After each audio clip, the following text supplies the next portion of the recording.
Is a Josh Green extension on the horizon? That is the topic of today's episode of Dallas Mavericks Today. I'm Harrison Graham.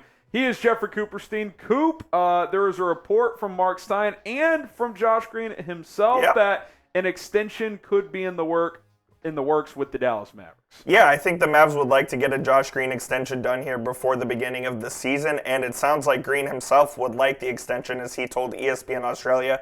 I hope it happens. I want to be in Dallas. I love Dallas. I love the fan base, love the guys. To think I could be in Dallas long term would be amazing. So that's pretty optimistic that Josh Green also thinks that a deal could get done and he wants it. It sounds like it's a mutual thing here, and we could see something here pretty soon. Yeah, and look, I think there's pros and cons to this, right, of doing it now, doing it at all. I think if you're going to do it, doing it now, there are benefits to doing so. Now, obviously, Josh Green is playing with Team Australia in the FIBA World Cup, so nothing will happen before then because, God forbid, he has a catastrophic injury. Exactly. I mean, you want to let him play that out. But, by the way, Australia's got a nice little squad. Nice little squad. They can make some noise. So we'll see what they're able to do and specifically what Josh Green is able to do. And if he has any big games, we can have that covered for you guys here. But I think, Coop, when you start to, really dive into the pros and cons, which we'll do in a minute, I do think the pros outweigh the cons, but we'll be sure to dissect that. There's definitely a discussion to be had around it. Yeah, we'll just say that. It's not a clear-cut answer. I'll put it that way. Marc Stein says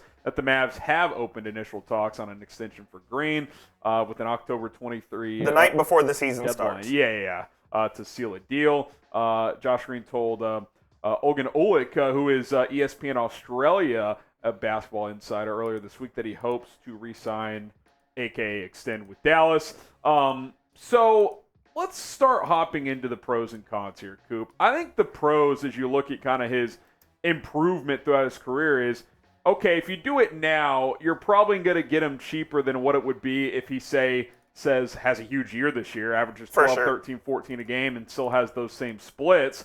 I think right now you could get him in that kind of 12, 13 million per year, like Grant Williams, Dorian Finney-Smith contract range, whereas if he goes out there and averages 13 points per game as a 40% three-point shooter and an excellent defender, Coop, I could see him as a restricted free agent garnering $18 to $20 million in the open market. You might have to end up paying him the Dylan Brooks contract, which was like 4 for 81 if he has a good year. Yeah, the Mavs are in an interesting spot with this. I think they would like to get this deal done because of the point that you just outlined, that if he blows up again and has a good year, he could get way more money on the open market. But I also think there's an argument to be made for the Mavs letting him go to the open market and see what he gets, because if they offer him, let's say, 4 for 55, whatever, maybe that's a slight overpay on the Mavs' part. So we'll have to wait and see what happens, but it's definitely interesting. Because based on what we've seen so far, if he doesn't improve at all, let's just say last year is his peak, then I would say that is an overpay for what he provides, because he's a good player, but the splits are a little deceiving because he doesn't shoot a lot of three-pointers. So, yes, 40%'s awesome, but, if his volume doubles, I have to see him shoot that, even 30. If he shot 38% on double volume, I would love that. I got to see him do that, though. I think what I'm most interested to see this year, especially on the offensive end from Green, is his ability to put the ball on the floor and get to the rim. Yeah. Because I think Grant Williams is going to kind of replace Josh Green as that three-point corner shooter where Luka's hitting that whip around pass to the corner, and Williams is just living there. So I think Green's going to be moving a lot more on offense and be more involved.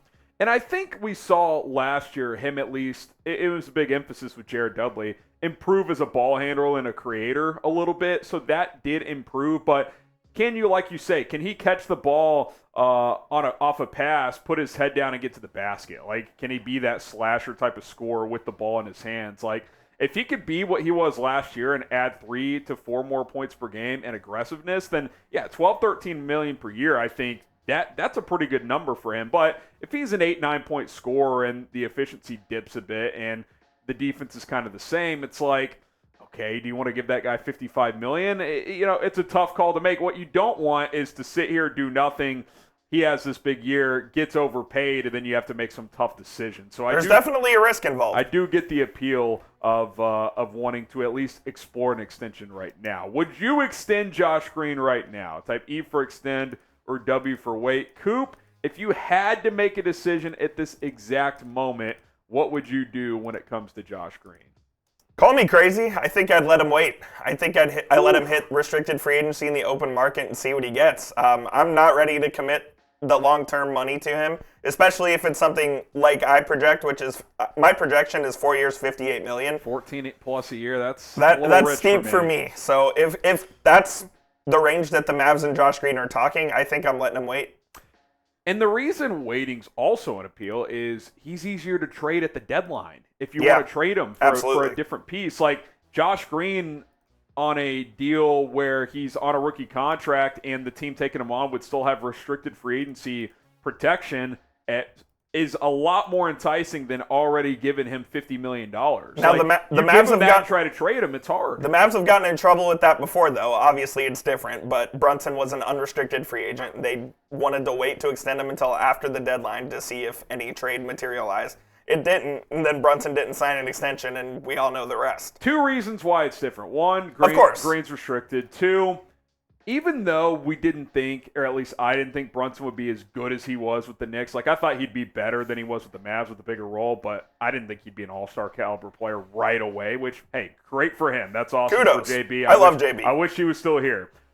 I don't think either of us think Josh Green really probably ever is an all-star, and certainly not in the next 12 to 18 months. I'm with you. That would shock me. That would be quite the meteoric rise for what we've seen from him through 3 seasons. Yeah, it's definitely an interesting conversation that Nico Harrison and Mark Cuban have to have and just kind of weigh the pros and cons. If you're weighing the pros and cons, I think, like I said, if you get him at the right number, then you do it. But if he wants a little more, I think you might wait. Like, could you get him for 3 for 40? I don't think so.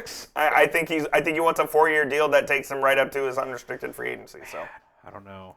If it's basically the max he can get right now, then I might lean with you. I might wait and see how it plays out. What do you guys think? Let us know. Also, if he does sign an extension, we'll be all over it. We'll have a video for you guys. Coop and I always reacting to the latest Mavs news and rumors. So subscribe. We're getting closer to 25,000. I think we're like 300-400 subs away, so help us out. Turn on those notifications so you never, ever miss a video.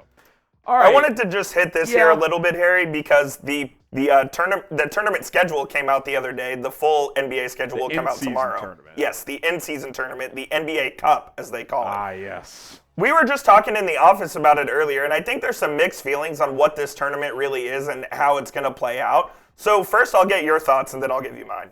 Well, so I don't know if we have a graphic for it, but the Mavs, the 4 games have been announced. We do have a graphic. Let's flash that real quick here. This is who their quote-unquote tournament games are. So it's kind of spread out over about a 4-week stretch here.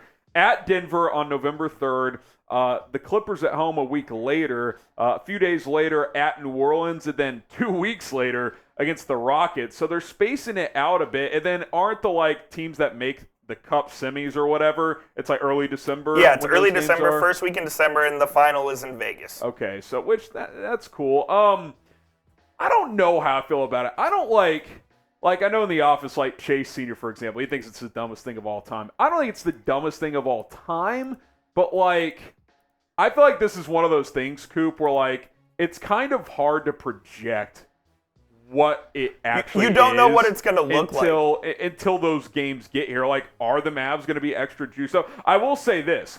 I like that these are, for the most part, high-leverage games anyway. At Denver in prime time, that's a high-level game that you want to play well in anyway, right? Absolutely. Clippers, New Orleans, those are 3 teams you're going to be jockeying with for playoffs. And they're regular season games as well, so we just have to remember that. They count for both. They do count to regular season standings, and maybe it gives them a little extra juice, but like you said, with those games, I don't think you really need any given the matchups that they already are. I still think the Clippers are the Mavs' #1 rival right now next to Phoenix, and then you obviously have the defending champs and Zion and the Pelicans. So, these games are interesting. Do they give them a little more juice because they're NBA Cup games? Maybe.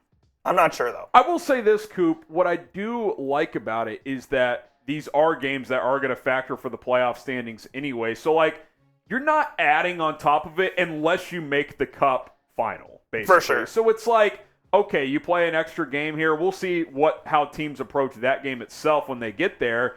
I think they're going to play hard because there is $500,000 on the line per player, which, say what you want, I know they're making millions. there's a reason these players try to get every last dollar on these contracts, because if they can get an extra $500,000, obviously, they're definitely going to do it. Without seeing how it's going to work, I think that these guys are going to treat these games as normal regular season games, but once you get into that semifinal and final, I think the intensity gets upped a little bit. And look, it might be one of those deals, right, where like at Denver, like maybe one of these games, based on how the schedule came out, was initially going to be a load management game. Maybe it's not now. Right. Maybe there's a little extra incentive for these teams to be like, okay, we're actually going to not sit Luka tonight or Kyrie tonight. And maybe that's part of the thinking from Silver in the league as well, is well, maybe doing this helps eliminate a little bit of that load management. I don't know if that's true. We can't really project that without seeing the full schedule, because full schedule out tomorrow, by the way. Out tomorrow. We'll do something. We'll do something for it.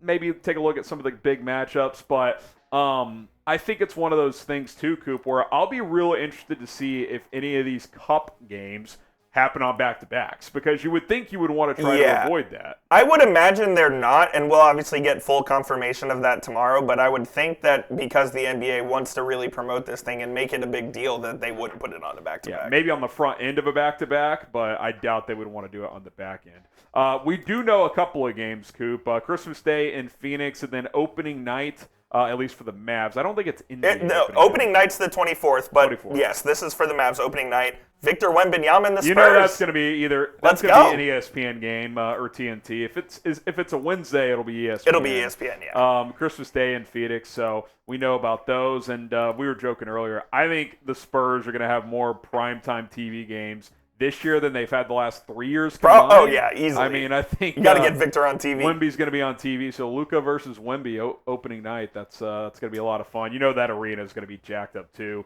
For the first time in a few years. Let's go. I know it's a loyal fan base down there in San Antonio, but they actually have, something big time to look forward to. So that's going to be a lot of fun.